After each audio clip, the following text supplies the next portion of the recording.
السلام علیکم ورحمۃ اللہ وبرکاتہ۔ الحمدللہ رب العالمین والعاقبۃ للمتقین، اشہد ان لا الہ الا اللہ واشہد ان محمدا عبدہ ورسولہ، اما بعد فعن سہل بن حنیف قال قال رسول اللہ صلی اللہ علیہ وسلم من تطہر فی بیتہ ثم اتى مسجد قباء فیصلی فیہ صلاۃ کان لہ کاجر عمرہ۔ صحیح الجامع کی ایک روایت آپ کے سامنے پیش کی گئی ہے۔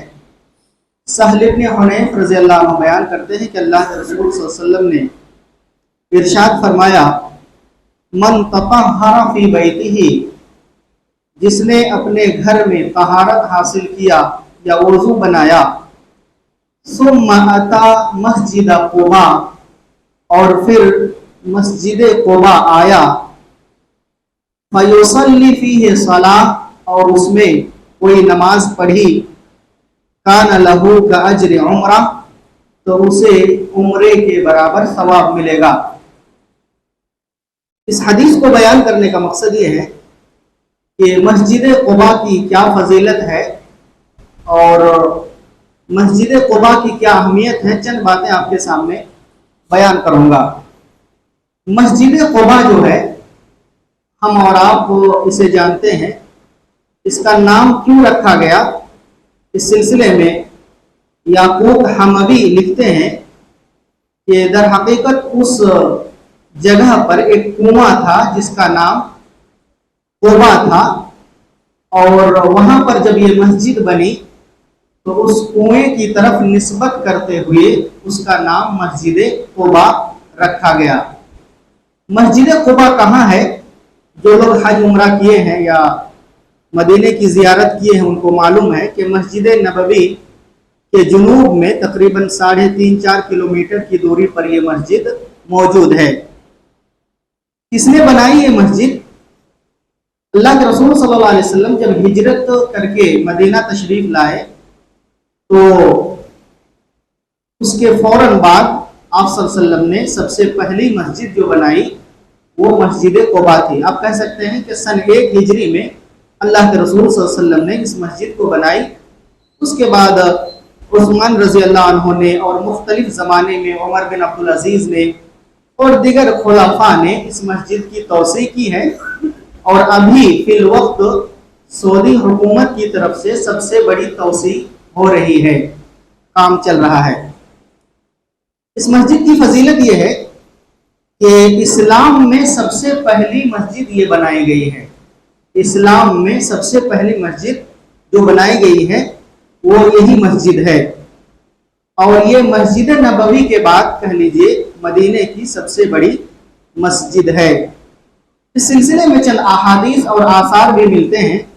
مثلا مسجد اسس علی التقوی، وہ مسجد جس کی بنیاد تقوی پر رکھی گئی ہے، اس کی تفسیر میں سلف سے منقول ہے کہ مسجد قباء مراد ہے، حالانکہ اس کے علاوہ بھی ایک قول اور مراد ہے۔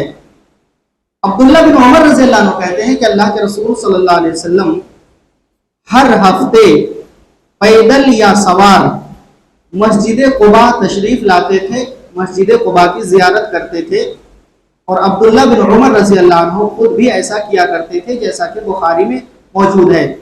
اور ایک روایت میں ہے مسلم کی، فیصلی فیہ رکعتین، اور اس میں 2 رکعت نماز پڑھا کرتے تھے۔ علماء کہتے ہیں کہ آپ صلی اللہ علیہ وسلم ہر ہفتے کیوں مسجد قباء کی زیارت کرتے تھے؟ اس سلسلے میں 2-3 وجہ ہو سکتی ہیں۔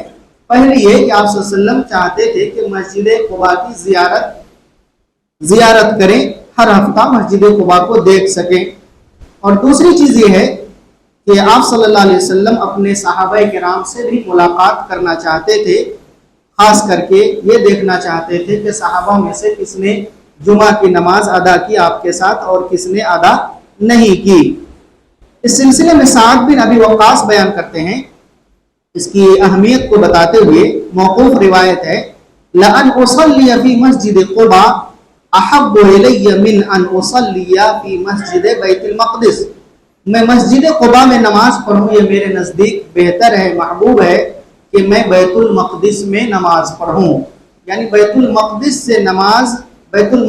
میں نماز پڑھنے سے زیادہ اس کو اہم سمجھتے تھے سعد بن ابی وقاص، اسی طریقے سے اور بھی دوسرے صحابہ سے دوسری چیزیں مروی ہیں۔ میں نے جو حدیث آپ کے سامنے پڑھی ہے، اللہ کے رسول صلی اللہ علیہ وسلم نے بیان کیا، جس نے گھر میں وضو کیا اور اس کے بعد مسجد قباء آیا اور اس میں نماز ادا کی تو اس کو عمرے کے برابر ثواب ملے گا۔ ایک دوسری حدیث میں صحیح الجامع کی روایت ہے، اسید بن حضیر بیان کرتے ہیں کہ اللہ کے رسول نے فرمایا الصلاۃ فی مسجد قباء کعمرۃ، مسجد قباء میں نماز پڑھنا عمرے کی طرح ہے۔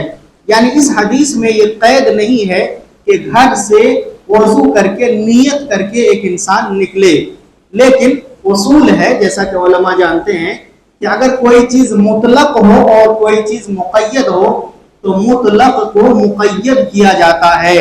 مطلب یہ کہ جس میں عمومی بات ہے کہ نماز پڑھنا، اس کو اس بات سے مقید کیا جائے گا کہ گھر سے جس نے وضو بنایا اور پھر وہ مسجد قباء یعنی گھر سے وضو بنا کر کے آنا یہ ضروری ہے۔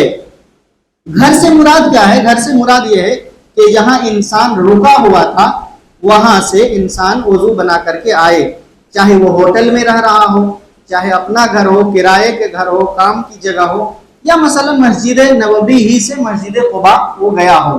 کوئی ضروری نہیں ہے کہ گھر سے مراد ان کا ذاتی گھر ہو، جیسا کہ سلیمان روحیلی حفظہ اللہ نے اس کی وضاحت کی ہے۔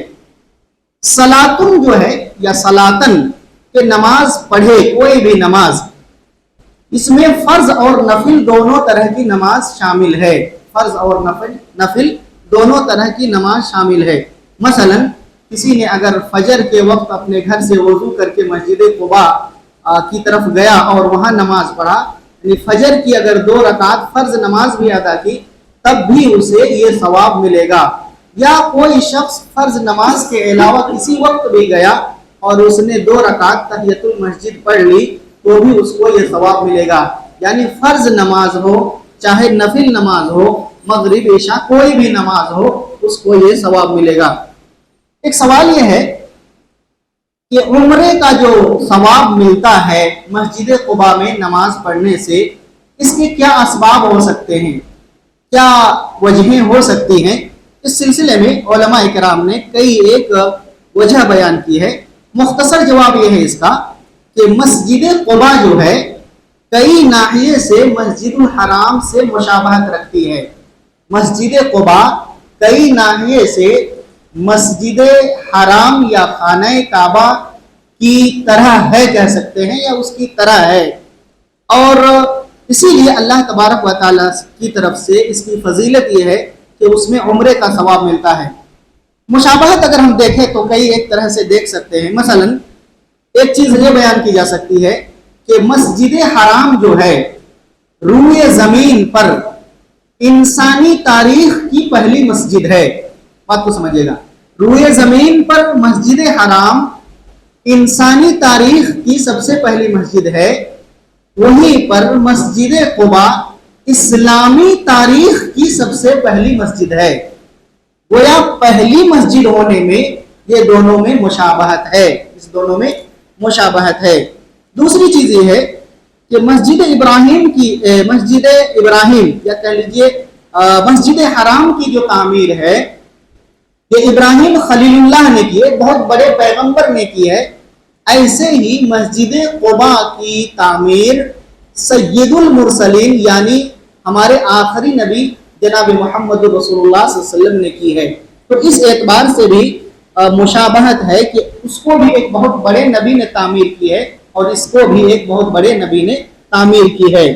تیسری چیز یہ ہو سکتی ہے کہ جس طرح مسجد حرام کے لیے جگہ کا انتخاب کیا گیا تھا اللہ کی طرف سے کہ فلاں جگہ پر ہی مسجد بنے گی، ایسے ہی مسجد قباء کے لیے بھی اللہ کی طرف سے وہ زمین منتخب کی گئی تھی یا اس جگہ کا انتخاب ہوا تھا۔ اس معنی کر کے بھی دونوں میں مشابہت ہے کہ دونوں جگہ اللہ کی طرف سے انتخاب ہے۔ چوتھی چیز یہ ہو سکتی ہے کہ جس طرح مسجد حرام جو ہے زائرین کے لیے، حجاج کے لیے، معتکفین کے لیے، دور دراز سے آنے والے لوگوں کے لیے ایک پناہ گاہ کی طرح ہے،